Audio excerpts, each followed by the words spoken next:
Well, jeepers! You're listening to Smash or Pass. Hello everyone, welcome back to another interview on the JayBee and Milly channel. I am JayBee and joining me is Milly. Hi. We have Sophie. Hey. And the special guest who we'll be interviewing today is Mr. Audie Harrison. Hey everybody, great to be here. So it's an absolute honor to speak with you today. People will recognize you from the credits of the new Scooby Doo movie Trick or Treat Scooby Doo as the executive producer, director, and one of the writers. So it's just an absolute pleasure to have you here because it's definitely one of our favorite Scooby movies to come out. Well, thank you so much for the kind words, and it's great to be talking to some real Scooby fans.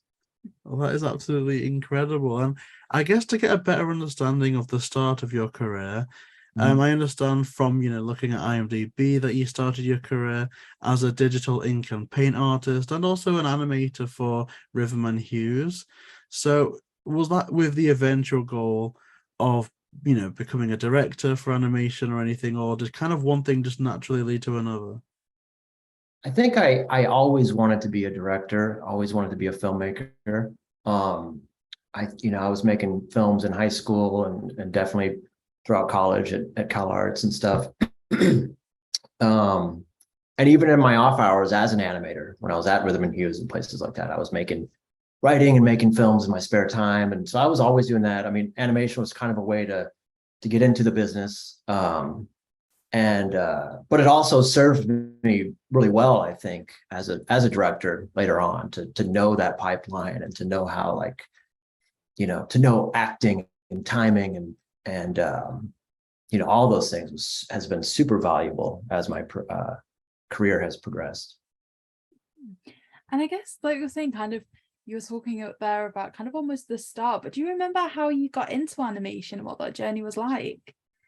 I think it again came from just wanting to be a filmmaker, and I love to draw. I was always drawing too, and it seemed like the easiest way in for me to break in and be able to tell stories and create the kind of characters and do the kind of things I wanted to do. And I almost went to school for live action, and then I discovered CalArts and I saw the kinds of films they were making there, and it was like, oh my God, these are great films, and I want to make those kind of films and that kind of comedy and cartooniness and stuff. So yeah, it was kind of one thing led to another. I mean, animation just seemed to fit. Awesome. Were there any animated features or specific animators who you were aware of before your career that you felt inspired by? Animated features. I mean, I grew up on all the Disney movies and all that stuff, but I mean, what really inspired me were like Looney Tunes, Ren and Stimpy, in terms of directors and animators, Chuck Jones, Tex Avery, especially Tex Avery, is just, the surrealism and breaking the fourth wall that he did. I mean, that's totally my cup of tea. And, I just love that, and then in terms of live action movies, I'm a huge fan of Coen Brothers and David Lynch and Kubrick and Preston Sturges and, also the Zucker brothers, like the Airplane movies and Naked Gun, all that stuff. I mean, the new Scooby movie is actually very much influenced by those particular comedies. So yeah, I mean, I kind of grew up on all that stuff, but animation was always, always there too. Yeah, that is incredible. And you've shown really good kind of ability to change from not only one medium to another, but also different types of features. So for example, when you think about the feature length projects that you've worked on, such as Alvin and the Chipmunks, and then also episodes of TV show like with Jimmy Neutron, in terms of your work, is there any change in methodology when working on a feature length project versus an episode of a television show? Yeah, well, doing those kinds of visual effects on, Alvin and Chipmunks, where you're dealing with live action plates and live action footage, was very different. And especially being big budget features, if they were, the timeline was very much stretched out for those. I would be on a movie like that for, 6 months at a time. I might be working on the same set of shots that whole time, like 5 or 6 shots. Whereas a show like Jimmy Neutron, we were doing 1,000 feet a week every week we do our shots, they're done, you know, and so the time frame was very different. I actually preferred the fast time frame, just because you go in and you play with your toys in the animation computer, and then you're done and you move on to the next thing. Whereas it can get kind of mind numbing to look at the same thing for 6 months. And also just the style. I mean, things like Jimmy Neutron, it was so cartoony and loose, and you know, with Garfield and Alvin and, you know, Golden Compass and all that stuff. It was very reality based. You had to sort of, you know, think about physics and gravity and believability so much more. But yeah, did that answer the question? I don't know. It certainly does. And just hearing the names of these projects, to be reminded that you worked on them and to be sat here talking to you is honestly just kind of mind-blowing in a way. And I guess starting by focusing in on the work that you did at Rhythm and Hues, how was it you know, working with them came about? Oh gosh. Well, I think when I graduated from Cal Arts, there wasn't a lot going on in terms of TV animation, things like that. I had been fortunate enough to have an internship at Pixar, one of my last summers at school, and I learned how to animate on the computer because I was doing like hand-drawn stuff at Cal Arts. And so I had a reel of computer animation, you know, with it wasn't actually from a movie, but it was a reel with like Woody and Buzz and doing some stuff. And so I had that on my reel, and you know, that kind of led me into the world of computer animation. And also I think it just, if I remember correctly, I think I just knew a few people who were at Rhythm and Hues, and that was kind of my in. I showed them my stuff and ended up working there for a while. Via Rhythm and Hues, you came to work on Scooby Doo 2 Monsters Unleashed. Prior to the show, how familiar were you with the Scooby franchise? Oh, I mean, very. I remember definitely watched it as a kid. I thought it was so cool. You know, it was like for a Saturday morning cartoon, it was so cinematic and spooky, but also funny. And it just has all these amazing elements that come together and great characters. I was very familiar. I mean, I remember specifically, like, it's funny because I remember specifically when I was about, maybe first grade, reading one of these magazines for kids, you know, and it had an issue about Scooby Doo. It's his birthday or something, and it was an interview with one of the creators of Scooby Doo. I can't remember which one, but I think one of the either Hanna or Barbera, and they were talking about, we're in the works of making a Scooby Doo movie. I mean, who knows what movie they were talking about? I mean, this was early '80s, and I remember being so excited. They're going to make a Scooby Doo movie? That's awesome. And then lo and behold, I ended up working on a Scooby Doo movie at Rhythm and Hues. And I was like, this is my dream come true. This is amazing. And then lo and behold, years later, I'm actually making a Scooby Doo movie. So yeah, it's funny. When I was making this movie recently, I would joke that, you know, they make so much Scooby Doo content, Warner Brothers, over the years, and just all the time there's Scooby Doo stuff in the works. And, you know, I would joke that, you know, most animators, you work in the business long enough, you're going to work on a Scooby Doo project. But I've worked on 2, which is like crazy. So, yeah, there's definitely, I mean, there's something about it that I just love. It's the mixture of horror and comedy and goofiness and cartooniness, and it's just kind of all my cup of tea. I mean, Scooby Doo 2, like, especially, like, I can't believe, you know, how iconic that went on to become, and especially like from our stage now. I remember watching that for the first time. I think it's like 18 years old now, because it's, I don't know, there's just so many stories surrounding that and so much that you can uncover. But from that Rhythm and Hue side of things, do you remember what your work on Scooby Doo 2 entailed? Well, I was a character animator. It was, if you remember, there's with a skeleton monster Scooby down a hill, and he's like running and reacting, and he's like scrambling on a trash can lid and doing all kinds of crazy stuff. I did that shot. I did that long sequence. That took about 6 months to finally get approved. And then a handful of other things like Scooby and I think he was in a garbage bin with Shaggy. They fell into a garbage bin. Did that shot, I think. it's funny because when we were making this movie and working with Matthew Lillard, I was tempted to be like, hey, we've worked together before. You know, we were in a garbage bin together, sort of. But I avoided the temptation. But yeah, I mean, that was just working, and it was actually one of the funnest movies I worked on at Rhythm Hughes because it was so cartoony with Scooby and, you know, the fun stuff we could do with him and the exaggerated poses and expressions and all that stuff. Oh, it definitely sounds absolutely amazing. And you mentioned the iconic scene with, you know, them kind of surfing down on like the trash cans. But Yeah. other than that, or perhaps maybe it will be that, is there like a favorite scene that you worked on that kind of sticks out to you as being, you know, kind of your favorite from that movie? That movie, I mean, it was probably that sequence. It was hard, but like, you know, it was on my animation reel forever after that. You know, when I was trying to get other jobs and stuff, it was like, this is my big showpiece, you know, because it was a little bit of comedy, a little bit of acting, a lot of action, you know, kind of showed a lot of stuff.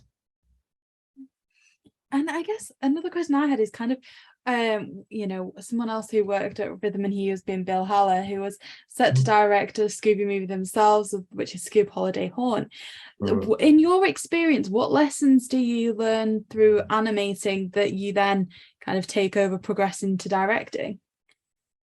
Oh, geez. I mean, like I mentioned before, like acting, you know, you learn a lot about acting and timing and certainly like what can you accomplish in a certain time frame, you know, what your expectations can be from a team. And you know, and also just being at Rhythm Hughes, you know, I was fortunate enough to be like supervising animator for a while, and so I was working with a team and I got to develop those skills too of, you know, actually directing and getting results out of animators and stuff.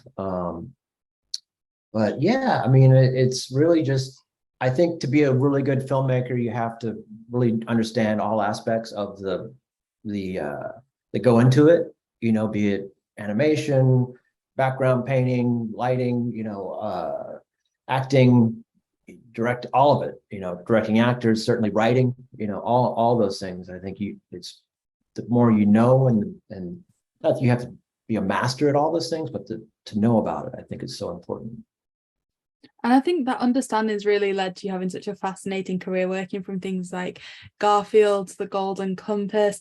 Is there a particular project that you've worked on that stands out in your mind as something that you either always wanted to do, or just when you sit back and see it on the big screen, it just had the most impact on you? Is this like something at Rhythm and Hughes or in that part of my career, or just overall I guess time? Overall, anything at all, yeah. I mean, in terms of Rhythm and Hughes, it was The Golden Compass, although it wasn't super fun to work on, you know, it's just very realistic animals and things like that. It's a challenging thing and certainly rewarding in that sense. But we ended up winning an Oscar for it, which was really cool. And before that, I actually Rhythm and Hughes had a satellite studio in India, and I got to go live in India for a month and train a bunch of animators in Mumbai, and have that wonderful experience of, you know, being in a whole other culture and meeting a bunch of new people, super talented animators over there. And then we went on, I worked with that same team on The Golden Compass, and then that movie went on to win an Oscar for visual effects, which was really cool. Not that our work necessarily, not that my work particularly made it Oscar worthy, but at least we didn't make it un-Oscar worthy. That's the way I always think about it. And then outside of that, I mean, I gotta be honest, making this Scooby Doo movie was probably the most creatively rewarding thing I've done in my career, mainly because we made it fast. We got to make the movie we wanted to make. Because of that, because of the speed of production that goes into these kinds of movies, they've really kind of let me make the movie I wanted to make, and that was so satisfying and so fun. Well, you've showed us some awesome work. As we've mentioned, you've worked on Scooby Doo 2, but now you are the director, executive producer, teleplay and story writer on the new Trick or Treat Scooby Doo movie. How did this come about? Well, I guess the project was sort of already in motion before I came aboard. and they didn't have a director or executive producer lined up or anything yet. They had a screenplay in process, and I think at the time I was pitching some stuff to Cartoon Network, and that led to some meetings with Sam Register and some other people, and I think they were looking for somebody, and I think I might have fit the bill. My work on Uncle Grandpa, they knew about, and I was just coming off of being head of story on a movie at Sony that was sort of in that same vein of horror comedy. It was a project that eventually got shut down because of COVID stuff. But so I was looking for work, and they were looking for somebody, and kind of came together. And then, in terms of just the variety of jobs I had on the movie, it was just something I wanted to tackle. I wanted to take the screenplay and kind of turn it into something that I wanted to make, and then the job of executive producer is and on these movies, it's kind of, you're basically the director. The title's a little different, but you're sort of overseeing everything, so it was, it just seemed natural to fit into those slots as well as I was creating everything. One of the things that kind of stuck out to us initially was the vibe of nostalgia. So you were also a writer on the kind of opening theme, which parodied and kind of played on the theme of the original Scooby Doo Where Are You series. Do you remember where the idea for this came about and what it was like to write kind of a new spin on this classic song? Yeah, I mean, it really came out of the writing and the script. I mean, we wanted to show that the gang was kind of down on their luck, and we also needed an opening title sequence. So it just kind of worked. It did both of the things we wanted to do, and yeah, I mean, and then we knew it should be, because of the nostalgia factor of the whole thing, it's got to be the Scooby Doo Where Are You theme song, but let's make it a really sad version. And we actually had one of the board artists, actually, it was a songwriter as well, and or is a songwriter, and he actually composed a version that was really funny, but they were actually like, this is too sad. So we rewrote it and then worked with some amazing songwriters to turn that song into something new, but was still super recognizable. And they actually wrote the other song too, the Change song that for Trevor Bloom's sequence. Yeah, I mean, it was always like, as soon as we were deep into the script, we knew we were going to do something like that for the opening theme song. Oh, well, it did work absolutely perfectly. I'd be curious, to kind of try and uncover the sadder version of the song as well. That just sounds like it'd be Yeah. just absolutely incredible. And something that the movie does quite differently is that it kind of introduces us to the more Guess Who era of animation style, which is the first time that one of the movies has done that. Was that any point, part of the consideration in terms of the type of writing that you can do, or was it just kind of the writing came first and then the kind of aesthetics came later? Well, everything was happening at once, so because we make these movies so fast. But I knew that we wanted to, because we were dealing with monsters mainly from the Scooby Doo Where Are You era, there's such about nostalgia and all that stuff. I wanted the look of it, the backgrounds especially, to have that Scooby Doo Where Are You feel. I think those are some of the most beautiful backgrounds ever done in TV animation. And the character designs, I wanted them to feel like the old show, but if you look at those character designs, they're kind of rough.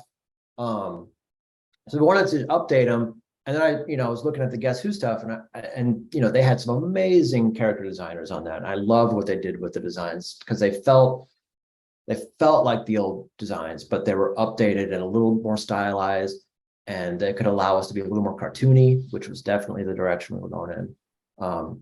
So instead of we just didn't have time to sort of take a whole stab at redesigning them or whatnot. So they were sitting there for us to use. So why not? It's like a backlot at a live action studio.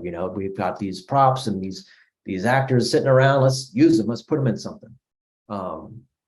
we did actually alter Velma a little bit. I wanted her to, she had the striped collar, and guess who? We changed it to the full color, just to be a little more like the original, but little tweaks like that here and there. But yeah, it was just sitting there, and they're beautiful, I think. Yeah, it certainly was incredibly nostalgic. It certainly kind of, and it was like the biggest fanfare of the Scooby movies we've seen to call back to the original 1969 villains. There was so many moments where it was just kind of really fulfilling to watch because of that nostalgia. And so to that end, what was it like for you working as part of that? Because really it's never been done. We've got, over 50 Scooby movies, I want to say, and none of them really call back in that same way. I mean, it was awesome to be able to do that deep dive into, the main ones I always think of first, but then, to break open the Scooby Doo encyclopedia and try to think and be reminded of so many crazy monsters they've had over the years. And it's such a fun, I mean, I kept saying this over and over. I mean, it's making a Scooby movie and getting into that world, such a fun sandbox to play in, because there's so much history, there's so much character, there's so many cool ideas, especially when it comes to monsters. So, I mean, it was just a joy, and then deciding on who we were going to bring back, who we're going to bring back in monster form or even just in prisoner form, when we see them in the jail. It was so fun to decide, trying to get the most diverse amount of wacky criminal looking characters, that we could. It was just a pleasure. How did you narrow it down? How was it that you decided what villains that you were going to incorporate? Because ultimately, I certainly think you did it 100% right. If people were to have listed the villains that they wanted to see, I think you got them 100% accurate.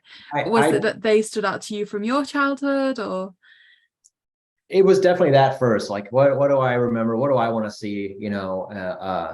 And what's going to make me happy? To bring back to life. And but then also it was at a certain point it was well, I don't remember a lot of the stuff. Some of the later episodes, some of the later stuff with later series and things like that with Scrappy Doo and all that. I didn't know a ton about it, but just doing that dive, it's this, I want to put this character in because he's funny looking or he's interesting, and thinking just visually how they're going to line up, in the cells or in the jail cells or in the, at the end, the crazy long pan or everyone just lined up on the street there. What's it going to look like, and what's going to be give us the most unique lineup, literally. But yeah, it was again, it's just a pleasure to have that resource to just choose from. I want him, I want her, I want that thing. It's a fun, just a fun thing to be in. Well, as a diehard Scooby fan, it was amazing, pinpointing all the criminals, in the jail cell and at the end scene. It was amazing. A stand-up moment from the movie was seeing the gang dressed up as the classic villains, which was also a standout moment in the trailer. Were there ever any alternate versions discussed whether if Fred was going to be Captain Cutler instead of Velma? Right. It was definitely a standout moment. It was I remember that just in the initial outline I'd read of the script, that was listed as this is a big set piece, this is a big important moment, first time ever this has happened. And I got super excited about it. The only thing I think we changed from the original draft of the script was, I think Daphne was going to be the Funland robot, which I love, but I love the Space Kook. I think Space Kook is so unique and crazy. It's just one of my favorite villains. And but also Funland robot is not anyone in a costume. He's actually a robot. So it didn't quite work with the whole idea. We did put the woman who created the Funland robot in the jail cell. So she's that mythology is there. But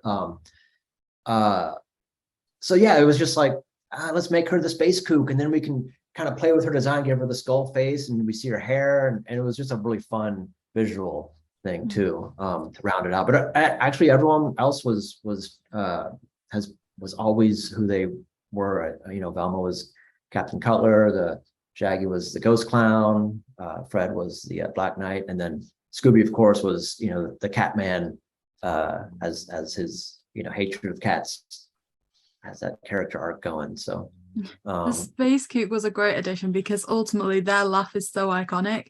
So when Daphne does the Space Coop laugh, that was another just like huge nostalgia kick moment that we wouldn't have got if it were different. So again, great. Absolutely. Yeah. And it's funny because when we were recording, we were like, I was thinking, oh, we'll just steal that sound effect from the original and use it. But then Grey DeLisle was like, no, let me try it. And she did it. It was like, wow, that's amazing. We added a little bit of effect to it. And yeah, she just nailed it. She's amazing. Mm-hmm. That's awesome. Another fantastic part of the movie was the introduction to Coco Diablo, which is a costume designer for the villains. You absolutely succeeded in making her stand out from the crowd, but was there any ever fear of making her into an Edna Mode type archetype? If so, what steps were taken to make her different?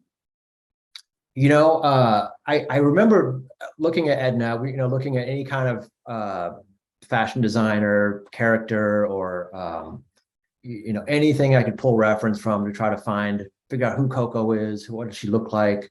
I remember looking at her, but I again, we make these things so fast. I don't remember ever being worried that we were gonna steer too close, and I hope that we haven't. But because she's a villain, she's got a whole different kind of personality than Edna, all that. End of the day, she does have the glasses. She's got kind of a unique hairdo, but yeah, it wasn't a huge concern. But I think it was kind of hopefully a lucky accident that we didn't get too close to her.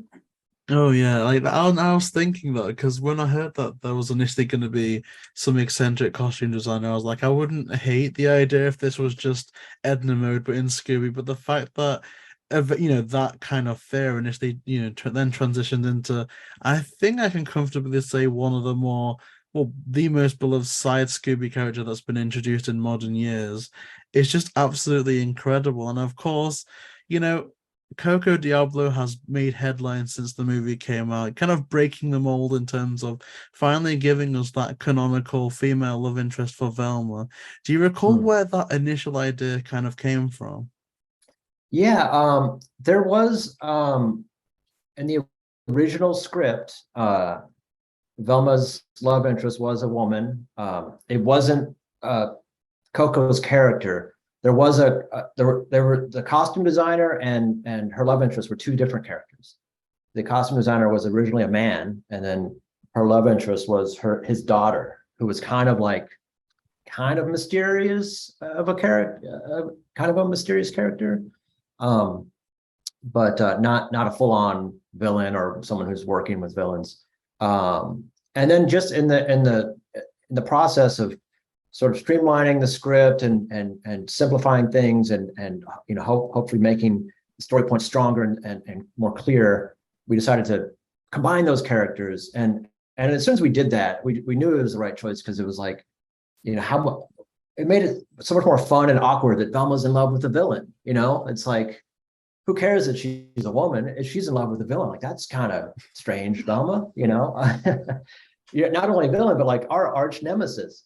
So it made those awkward, playful scenes all the more fun to write and to see, I hope. But yeah, it was always there, and it's just been awesome to get the kind of response we've had. I mean, it's made people so happy about it, but also not just that we did it, but also how we did it. Like just hearing people write about the little funny moments and the sweet moments and how much they love Coco and all that stuff. It's great. It's just so rewarding. Yeah. Was there ever like a moment when it did start to go viral? Of course, like so many people were speaking about it. You had one of the writers, Daniel McKellen, on Twitter talking about how supportive Warner Brothers are, were with it. But was there a moment for you where it kind of just popped up on like the trending tab or anything like that, when it kind of stuck out to you that you'd really, really done something great to break that mold?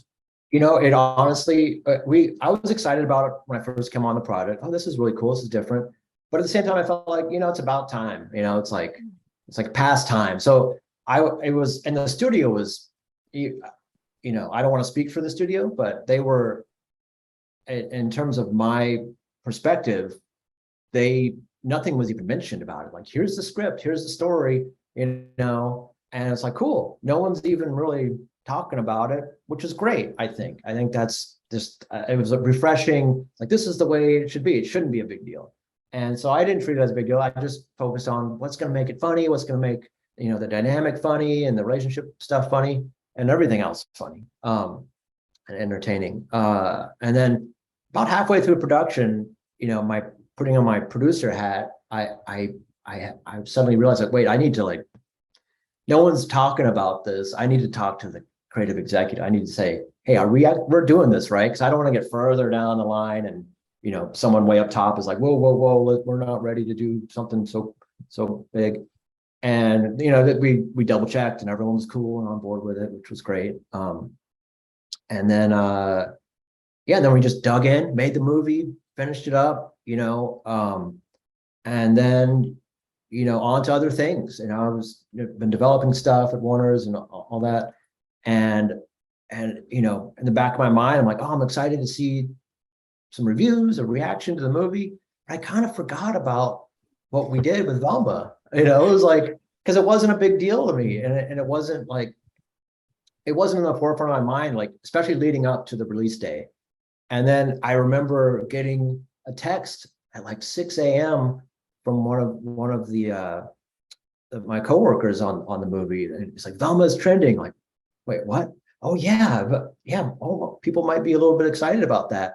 And then as the day unfolded, it just got crazier and crazier. And as the week unfolded, everyone was talking about it on every show, every news outlet. I mean, it was very surprising, but also I get it now. It's like, it's a big deal. It means a lot to people, which is great. It certainly does. And I know it's something that, different scripts and things have discussed, and it's reached a certain stage, like the third draft of a script or something like that, but it's never fully been seen through. And so even when it was first hinted at, I know I was first watching it with JayBee, and JayBee was a bit like, oh God, okay, they're actually finally gonna see this through. And for it to have been done so well as well, I've not heard a single bad thing about any part of the movie. We've all enjoyed it so much as a community. And to that end, I'm hoping that the answer to this next question is going to be yes. But if the opportunity was to arise, would you be interested in working on another Scooby project? Oh, absolutely. Absolutely. I mean, like I said, it's just a delightful sandbox to play in. I would love to, and there's so many great characters that have appeared over the years, like the Hex Girls, do something with them would be incredible. It's, and the idea of guest stars, there's so many different ways you can approach Scooby. And I think that's the appeal of working on one is, what can we do with it this time? What kind of twist can we throw into it? So yeah, I would absolutely love that. Great. Well, we certainly hope the opportunity arises there, because honestly, just from what you're saying, it instantly sounds like the type of Scooby movie that we all like you're saying, concepts like the Hex Girls and things like that. Just the prospect of them coming back would be honestly incredible. And I guess, kind of speaking of things that are happening, do you have any upcoming projects that you're aware of at the minute that you can share? I'm developing some stuff at Warner's, it's probably top secret. So, and I'm working on some stuff of my own, some live action horror comedy I'm trying to get off the ground. But nothing too specific, but just keeping busy. Brilliant. Where's the best place to keep up with your work and hopefully view some of your most awesome upcoming projects? I guess my website, audieharrison.com. I try to update it every now and then. I'm on social media here and there, but not really so much. But my website's pretty up to date, I think. Well, that is incredible. I'll definitely be sure to leave that in the description down below. And I guess that does us for today. I just want to thank you so much for coming on and giving us so much of your time. It's just been such an honor to speak with you, especially like we say, like it's such an interesting thing doing both interviews and also reviews at the same time, because of course there's always that element of, if you're kind of there trying to come across a certain way and then someone that worked on one of the movies listens to a review, it's very easy to be caught out. But in this particular case, I can confidently say that the review is literally 45 minutes of us praising the movie. So it is just so incredible to speak with you. So thank you so much for that. Oh, thank you so much. And I'm so glad you like the film and you're enjoying it. And thank you so much for all the kind words. Oh, thank you so much. And thank you so much to people for watching this today. And of course, both Milly, Sophie for joining. You can find Sophie's amazing Instagram account in the description down below as well. And so, yeah, if you do want to see more, then please like, comment, and subscribe, and we'll see you next time.